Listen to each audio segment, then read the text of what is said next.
आज हम पढ़ेंगे पुरातात्विक स्रोत चल रहे हैं हमारे, और इससे पहले अभिलेख, सिक्के, साहित्यिक स्रोत, जैन साहित्य, बौद्ध साहित्य सारे हमने पढ़ा लिए। तो मूर्ति कला पढ़ेंगे। मूर्ति कला का ये पार्ट फर्स्ट है।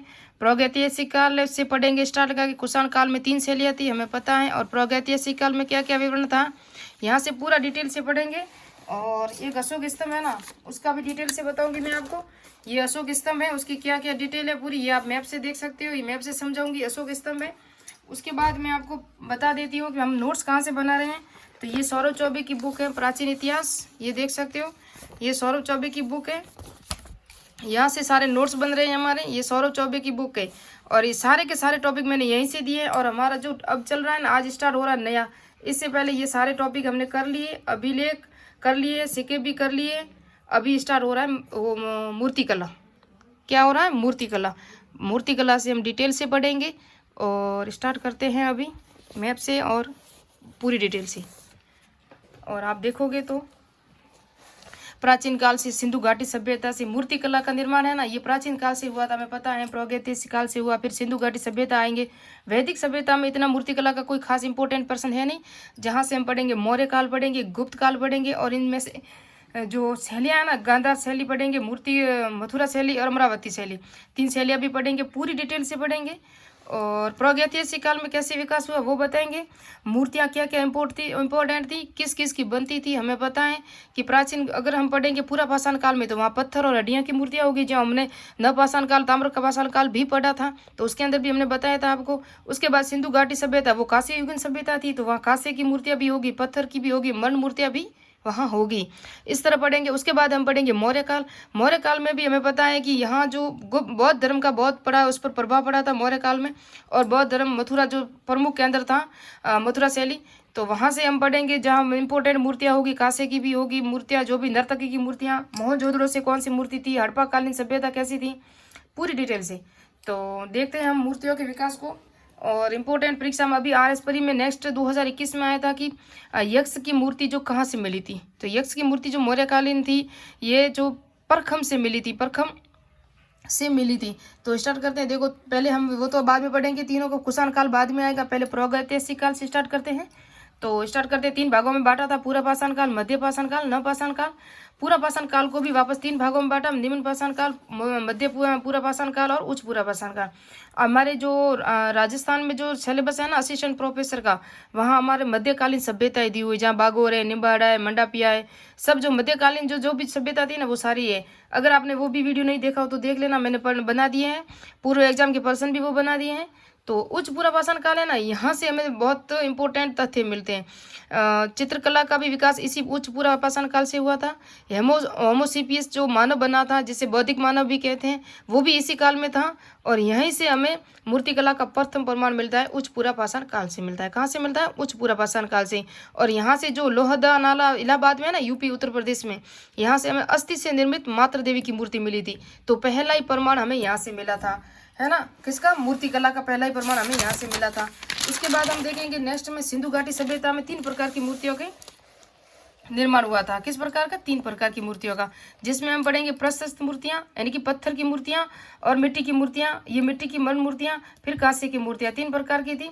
इनमें से सर्वाधिक 70% थी ना, ये पत्थर से निर्मित मूर्तियां पशु पक्षियों की थी, 30% थी जिसमें मानव की थी, और 20% सर्वाधिक मात्रा में स्त्रियों की मूर्तियां थी। इसलिए हम प्राचीन काल को कहते हैं मातृसत्तात्मक सभ्यता थी ना हमारी सिंधु घाटी सभ्यता, वो क्या थी? मातृसत्तात्मक थी। इसलिए ये सब कहा जाता है। जिस मूर्तियों के आधार पर हमें प्रमाण मिले, कोई लिखित साक्ष्य तो वहाँ मिले नहीं थे हमें, जो हम पढ़ सके। तो पत्थर को काट कर प्रशस्त मूर्तियां बनाई जाती थी। कांस्य की मूर्तियां मधुनिष्ठ विधि होती थी, जैसे मोम होता था ना, मोम एक सांचा बनाया जाता था, सांचे के अंदर मोम को रखा जाता था, फिर उसकी मूर्तियां बनाई जाती थी। कांस्य की मूर्तियां जो चमकदार होती थी, पॉलिश युक्त होती थी। पिचियाक विधि, जो चुटक विधि किसे कहते हैं, जिससे मन मूर्तियां बनती है, यानी कि मिट्टी। हम जब तालाब की किनारे जाते हैं ना, या नदी तालाब की जो मिट्टी होती है उसको निकाल के, या कुम्हार जो कुम्हार होते हैं ना, कुम्हारों की बहुत बस्तियां मिली थी सिंधु घाटी सभ्यता में। क्योंकि जहाँ से हमें पता है कि काले लाल जितने भी मर्द बांड मिले थे, मिट्टी के बर्तन भी बनाना शुरू कर दिया था उन्होंने। तो सभ्यताएं तुम कुम्हारों की बस्तियां तो हमें मिलेगी। तो पिचियां यानी चिपटी, हाथों की अंगुलियों से जो पीस के जो हमें हाथों को जो आकार देते थे खिलौनों को, कौन कौन से बने थे वो भी मैं बता दूंगी अभी। फिर प्रशस्त मूर्तियां, मोहनजोदड़ो से डाडी युक्त मानव की मूर्ति जो पत्थर की मूर्ति थी हमें पता है। एक धड़ की भी मूर्ति लाल बलुए पत्थर की मिली थी, वो क्या थी, वो पत्थर की मूर्ति थी। और पशुपतिनाथ से उसको माना जाता है, कोई उसको शिव मानते हैं, कोई पशुपति शिव जी मानते हैं, यानी कि उनको देवता का रूप भी मानते हैं, लेकिन अभी तक प्रमाणित नहीं हो सका है। लेकिन मूल मूर्तियां हमें मिली थी, डाडी युक्त मिली थी, शॉल उस पे रख कंधे पे रखा हुआ हमने देखा है सिंधु घाटी सभ्यता में, और मोहनजोदड़ो में मिली थी वो। कांस्य युग मूर्तियां, कांस्य नर्तकी की मूर्ति यह भी मोहनजोदड़ो से मिली थी हमें पता है, क्योंकि सिंधु घाटी सभ्यता है ना, वो कांस्य युगीन थी। आभूषण चूड़िया युग थी, उसके आभूषण भी पहने हुए थे, उसकी चूड़िया भी थी। और उसके बाद हड़प्पा सभ्यता से मिली थी ज्यादातर। यह मूर्ति नर्तकी की शिक्षक के रूप में, यानी कि जो नर्तकी की मूर्ति मिली थी ना, उसे हम एक गुरु मान सकते हैं। जो नर्तक कराते हैं ना, शिक्षा नर्तक की शिक्षा देते हैं, उस गुरु के रूप में उसको मान सकते हैं। और उसके बाद थी मरण मूर्तियाँ, स्त्रियों खिलौनों की मरण मूर्तियाँ बहुत मिली थी, जो लौकिक यानी कि सामाजिक जीवन में हमें मिलती हैं। ये लोथल से घोड़े की मरण मूर्तियाँ मिली हमें। गोरिल्ला गोरिल्ला की मरण मूर्ति मिली, वो भी लोथल से मिली। मिट्टी की मम्मी भी हमें से मिली बनावली से। और बनावटी सॉरी, ये मिट्टी की मम्मी, गोरिल्ला और घोड़े की मर्द मूर्तियाँ तीनों है ना, ये हमें कहाँ से मिली थी, ये हमें लोथल से मिली थी तीनों ही। उसके बाद हमें मिली थी बनावली से, मिट्टी का हल मिला बनावली से, ये भी क्या मरण मूर्तियाँ हैं। काले रंग की चूड़ियाँ मिट्टी की, ये भी हमें कालीबंगा से मिली थी। इस तरह हम साक्ष्यों को जोड़ के पढ़ेंगे ना तो हम भूलेंगे नहीं। उसके बाद हम देखेंगे मौर्यकालीन कला। ज्यादातर तो कुषाण काल में ही थी, लेकिन हम मौर्यकालीन, जो पहले हम पूरा इतिहास जान लेना ना, तो फिर बाद में आराम से समझ में आएगा। तो मौर्यकालीन मूर्तिकला थी ना, सबसे बड़ा उदाहरण तो हमारे जो अशोक स्तंभ है ना, ये राजकीय स्तंभ की भी राजकीय मूर्तियां भी मिली थी, और लौकिक मूर्तियां जो हमारे समाज में, जैसे कि आज भी हमारे छोटे छोटे गांवों में छोटी सी मूर्तियां या मंदिर होते हैं, जहां हमारे जैसे कि फसल उगती है तो पहले वहां जाते हैं, जहां हमारे घर में खुशी होती है तो वहां उसको भोग लगाते हैं। तो वो यक्ष यक्षण की मूर्तियां थी ना, जो मौर्यकालीन थी, वो लौकिक देवता के रूप में थी। जबकि जो ये राजकीय मूर्ति थी, जैसे कि अशोक स्तंभ, इस पे 4 तो सिंह की मूर्तियां थी, उसके आजू बाजू 4 पशुओं के भी चित्र थे, जिसमें घोड़ा था, हाथी था, सिंह था, बैल था। ये किसके प्रतीक थे वो भी अभी नेक्स्ट में पूरा देखना आप डिटेल से। तो मथुरा से परखम, ये आया था आरएसपरी में 2021 में। मथुरा के परखम से यक्ष मूर्ति जो मणिभद्र कहलाती है, मणिभद्र व्यक्ति था, उसके अनुसार कहते हैं उसको। काल से देहरादून से हाथी की मन मूर्ति मिली, जिसके नीचे क्या है, गजत में लिखा हुआ है, क्या लिखा हुआ है, गजत में। इस काल में एकाश्म पत्थर व पॉलिश युक्त यक्ष की मूर्तियां भी मिली, यानी कि मौर्य काल में तो हमें पता है एकाश्म पत्थर की ही मूर्तियां या अभिलेख वगैरह सब मिले थे। त्रिमुख यक्ष मूर्ति राजघाट बनारस में मौर्यकालीन मूर्ति मन मूर्ति अयोध्या से प्राप्त हुई है। और मरण मूर्तियां शैलियां कनिष्क के काल में, ये हम लास्ट में पढ़ेंगे। गांधार मूर्ति शैली, यूनानी शैली, मथुरा शैली, अमरावती शैली। एक हम पढ़ेंगे अभी कि यक्ष यक्षण की मूर्तियां जो दीदारगंज गंगा नदी घाटी, जो गंगा के तट पे जो मिली थी, वो मूर्तियां मैं आपको बता दूं कौन कौन सी थी, ये आप देख सकते हो। फिर आपको पूरा मैप से समझाऊंगी कि आप देख सकते हो। ये जो है ना, ये दोनों मूर्तियां आप देख सकते हो, ये गंगा घाटी में मिली थी। कहाँ मिली थी, गंगा नदी के तट पे, और दीदारगंज से मिली थी। ये देख सकते हो, ये मूर्तियां हैं दोनों। यक्षिणी की मूर्ति ये है और यक्ष की मूर्ति ये है। ये पूरी डिटेल से आप देख सकते हो, ऐसी मूर्तियां थी। और उसके बाद हम एक अशोक स्तंभ का भी चित्र मैं आपको बता दूं। ये अशोक स्तंभ था ना, ये किसके प्रतीक थे, ये कई बार एग्जाम में आया हुआ है कि प्रतीक क्या थे। तो ये प्रतीक आप देख सकते हो।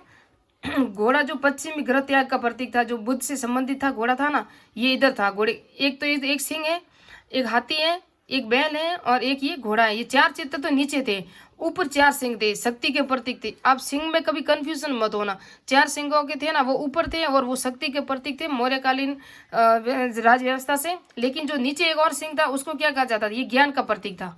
ये नीचे सिंह है ना एक और, जो उत्तर दिशा में था, उत्तर दिशा में था सिंह, ज्ञान का प्रतीक था। अब अच्छी तरह याद रखना, ये इंपॉर्टेंट है।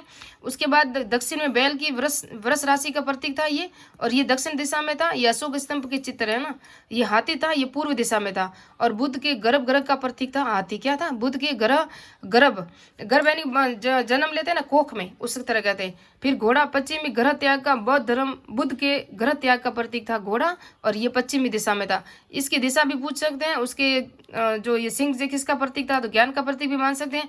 और ये 4 सिंह थे ना ऊपर, जो ये 4 सिंह शक्ति के प्रतीक थे। इस तरह थे। अब नेक्स्ट में हम पढ़ेंगे ना गांधार मूर्ति शैली, जो यूनानी शैली का बहुत बड़ा प्रभाव पड़ा था इस पे। फिर मथुरा शैली जो यक्ष यक्षिणी हमें अभी पढ़ा है, पूरी डिटेल से बताऊंगी।